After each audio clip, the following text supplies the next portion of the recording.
the CEDIA Pickleball Meetup is returning for its second year of friendly competition and networking. And Matt, I expect to see you there even if you're not playing. Nope. I would rather die. On this episode of ResiWeek, we talk AV Pro and RTI, Google's AI automation creation tool, and leveraging social media. All this and more on this episode of ResiWeek. This is ResiWeek, episode 486, Craft Your Personality. Welcome to this episode of ResiWeek. This is your weekly roundup of all the latest news and stories for the residential AV industry. I'm your host, Matt D. Scott for AVNation.tv. And this week, I'm pleased to be joined by two of my good friends. First, we have Mr. Jeremy Glowacki. He's the editor-in-chief over at Projector Central. How are you, sir? Doing well, Matt. Thanks for having me back. It's almost Infocom for me, which is weird because I don't usually go, but this is a new thing. You have to. New job. Yeah. So new shows. That's coming right up. Yes, it is. Then we have Mr. Mitchell Klein. He's the vice president of business strategy over at CEDIA. How are you, sir? I'm fabulous. I'm actually in Southern California right now at the CEDIA Tech Summit in Irvine. So I get to escape the cold of the Northeast to the extreme heat of Southern California. It's going to be hot up this way today and tomorrow. So you're missing it. All right, gentlemen, we are going to kick this off with a short comment, an honorable mention for my good friend, Mr. John Siaka over on Residential Systems. There's a presser on the CEDIA Pickleball Meetup is returning for its second year of friendly competition and networking. This is happening the day before Expo on Tuesday, September 2nd between 2 and 6. It is moved to an indoor venue, so hopefully you'll still have to deal with elevation, but not so much potential heat. And you can also use your regular paddles, I believe. So go check that out. It is a great event, and I love to rag on pickleball, and I'm trying very hard not to because we're excited about the event and the money that they're raising, et cetera, et cetera. So go check that out and register. They're hoping to have a bigger event this year they're shooting for 100 people that are playing on 13 courts, et cetera. All the jazz. Should be a blast. Hey, just be there. Listen, it's a good fundraiser for the CEDIA, workforce development and the foundation, which is the nonprofit. And, every one of you watching this is going, where am I going to get my next new hire from? And so even if you don't want to play pickleball, kind of show up and help support it. It's a great event for the right reason. Very much so. That's what. And Matt, I expect to see you there even if you're not playing. Nope. I'm contractually. Are you a beginner still, Mitchell? Or still am. Yeah, I haven't played since last year. Yeah, just. Yeah, me either. And I didn't take part in the coaching, which I should have, because John didn't help. Coached me up, John Siaka. Yeah, it didn't help you either. Okay, no, it didn't help. Yeah, there's that. All right, we are going to move on to our next story of the day. This comes to us from Residential Tech Today. AV Pro Global has acquired RTI Control. This came out, I believe, on Thursday, late Thursday afternoon last week, May 28th, 29th, somewhere in there. It was announced that AV Pro, which is the parent company to AV Pro Edge, now Audio Control, Bullet Train, then Audio, and Meridio, has entered an agreement to acquire RTI and bring together those platforms, which is really big news. For both companies here. One, it's bringing a significant control arm into AV Pro, and for RTI, it's again just bringing it into the family. Jeremy, when you see this, is this a right time, right place? Is this a me too? Everybody has to have a full package solution. Is this AV Pro just looking to again expand their control capabilities? It's a good question. I'm really contemplating what that answer is because I didn't see this coming. I do know that mergers and acquisitions has been kind of a thing that AV Pro's been developing a skill at because their acquisition of Audio Control in particular was a big one, and I felt like that was Audio Control was like seeking out sort of that opportunity, and it made sense when it happened, and that was a really good fit between those companies. And I wouldn't have expected RTI to be the next one. They're always a truly independent brand.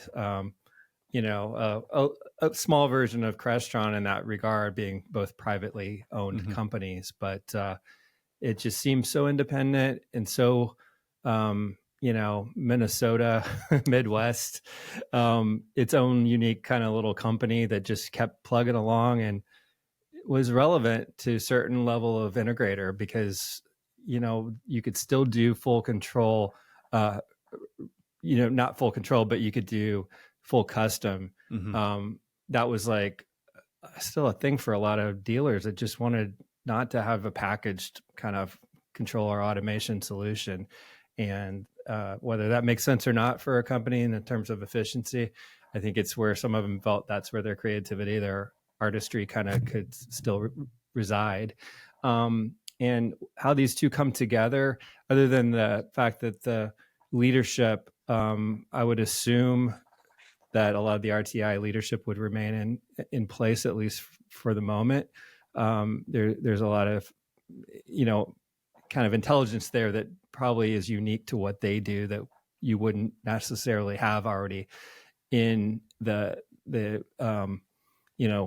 AV Pro kind of group, but obviously there's a lot of engineers there as well. But, I would assume Joe Roberts would stay in a leadership position there in some capacity.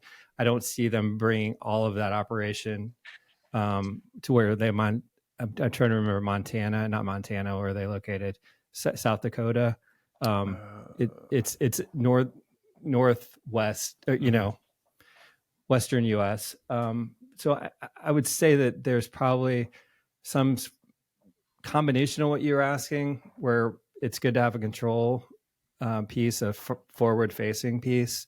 But I don't think this makes them a all-in solution by any means. So maybe it just was the next piece that they were looking to add, and it should be really interesting to see how the two cultures come together. I think that it could be a good fit. Love to learn more about it though as it evolves. Yeah, it's a great point. They are out of South Dakota. South Dakota, yes, Sioux Falls. Mitch, this was a very interesting story for me to see when it dropped late Thursday, and yet somewhat I did not expect it, but it was not unexpected, if that makes sense. Both of these companies fit me as two very similar ethos, if you will. What do you think this does for AV Pro as far as competing with some of those other really, really big brands that have kind of the umbrella corporations? Is this just one step for them moving closer to that? It enables a few things. Number one, it enables a deeper integration with a specific focus on the products that AV Pro wants to be presenting and selling through. So, I mean, that's a big plus for them. Also, from a competitive perspective, it enables them to kind of bring RTI in and perhaps make it a little less attractive for some of AV Pro competitors, which is a possibility. But we're in a time now when businesses need to grow, and it's not that easy. I mean, we've all seen this in terms of the CEDIA integrators really kind of reaching maximum potential, and in order to grow their companies and to grow the level of the amount of installations, it's a challenge because things of scale and also workforce related. So, and I've heard this from a number of manufacturers that have done my listening around the country, this past year, in terms of growing your dealer base with new dealers and growing your business with the existing dealers. So this is one way to be able to grow your business if you're AV Pro, is to bring in a line that is complementary to what you have and can help you sell more of what you've got and also add to the overall revenue by adding RTI products to it. So it sounds like a good plan.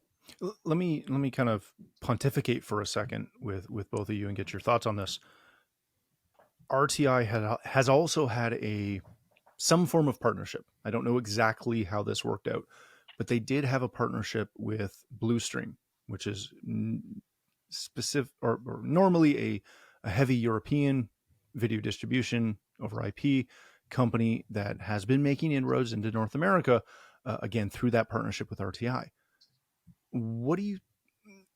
I think we can kind of assume what's going to happen there, but does that complicate their strategy?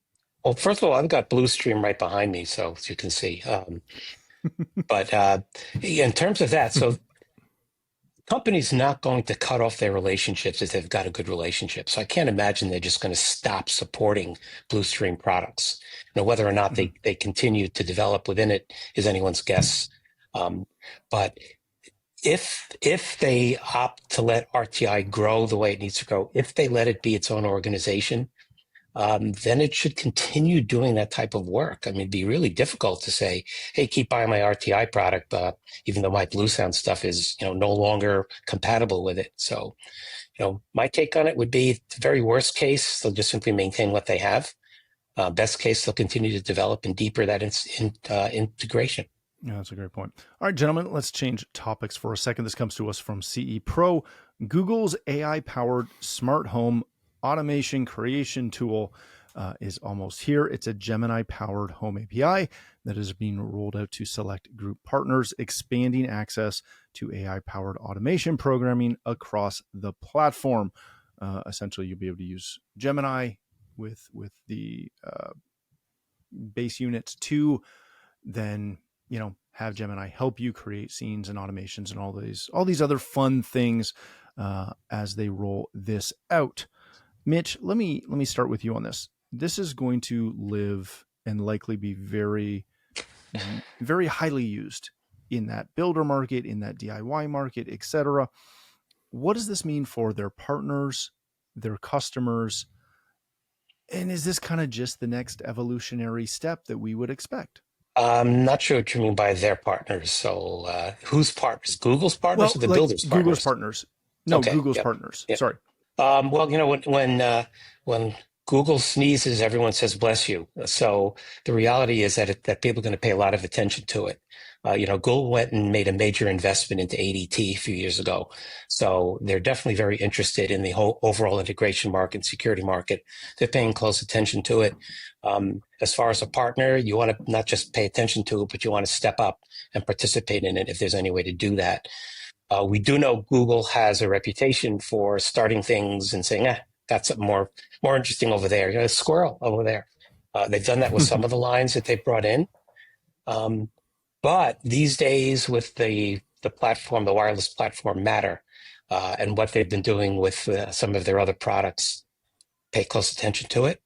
I don't see that as a competitive reality behind products like Josh and other voice control systems. To me, it seems to validate it more than compete with it. So I think this is really cool stuff, and I'd be paying very close attention to it. That's a great point. Jeremy, Mitch brought up the validation of what NICE is doing with their voice assistant in their control platform, what obviously Josh AI is doing in their platform now. If they're able to do this effectively and consumers are able to effectively, again, say something into Gemini, create an automation, whether simplistic or expansive, how does that potentially challenge the infrastructure and the systems that our traditional AV control systems have? I always think that there's going to be a competitive threat from these big behemoth companies, and then the CEDIA channel just plugs along and does its thing, and it still needs to exist for those who don't want to touch any of it. Obviously, it's like the 1%ers and above that are a lot of the client base. So that's always going to be something that is a paid service from an integrator, not a DIY. But I do think it opens the market to a broader potential customer if this starts to really pick up. And the thing that changes is this AI component and the voice combined with AI, because I do think that simplifies it finally, because along the way there have been challenges, but you still have to have kind of a gadgety kind of personality, or this DIY that has patience, that can go through the steps and put in the right pieces to make it all work. It's not always that easy of a thing. You see big brands like video companies like an LG or something putting in automation kind of components to their app, where it starts to tell you what your washer and dryer has started, stopped, whatever. You can schedule things and it shows up on your TV. And so there's like these like elements that start to just make sense that I didn't even know I signed up for that, or I didn't know that was going to happen. And then it's just happening. And that's kind of like those things that used to be custom programmed into like a Crestron system or Control 4 or whatever. And that now you're starting to see that just in a mass market situation, but didn't really have to be much work on the end user side. I think AI is going to enable a lot more of these things just to be like organically developed in your home as you buy products and pieces that fit together. And I think Google being such a massive piece in the middle could very well, lead that charge for a broader consumer. I don't see it cutting into what CI automation companies necessarily do, because that is a lot more premium of a package. And maybe you'll start to see integrators who start their companies based around a Google product.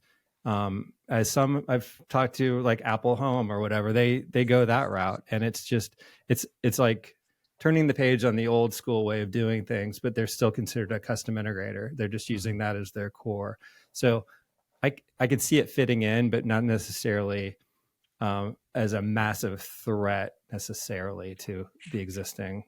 Yeah, they jump on that. And I companies. wonder, as we look at integrations, there's been a lot of pomp and circumstance around this new wireless protocol the last few years. It's a matter which will mean that, you're no longer locked in, right? So you're not locked into Google or locked into Apple. Well, where is that now? So you have basically two different things that are being discussed and promoted. One is, hey, this is what Google's doing with their own AI.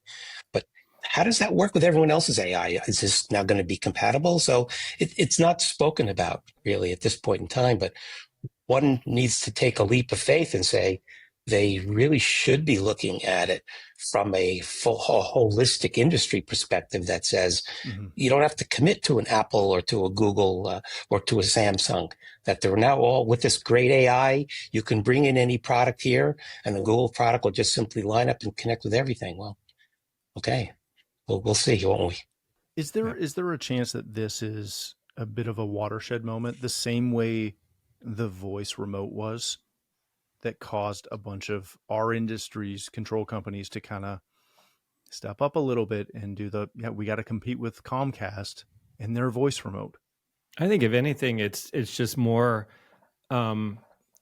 about what those companies that are in our industry better already have some kind of a idea about the AI voice assistant kind of concept, like NICE is doing, like Josh has been doing forever. I think that has to be in the plans, and this is just more like kind of a prodding of you better not let these guys creep up on you. You need to have this sorted out. I would be shocked if the other control brands don't have something in the works already on this sort of front. Just also keep in mind that I know a lot of the folks at Google who've been doing this work.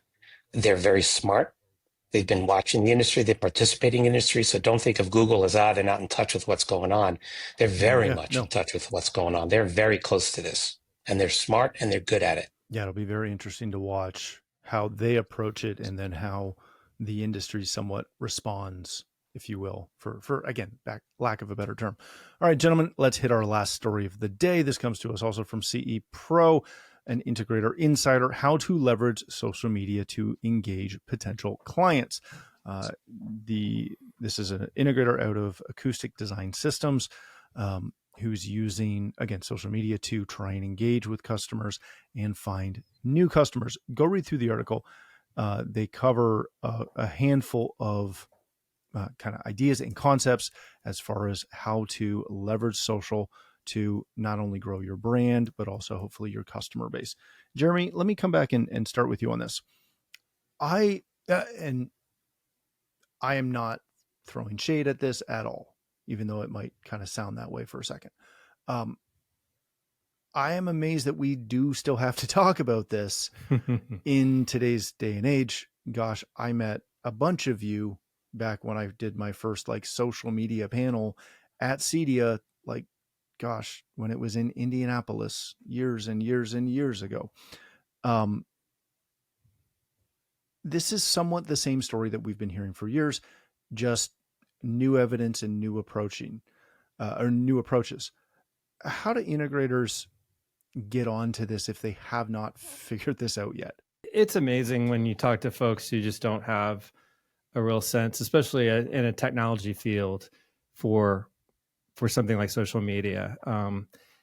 But then again, there are a lot of folks that just don't have the business acumen, the management acumen that you need in this industry after years and years of telling that same story.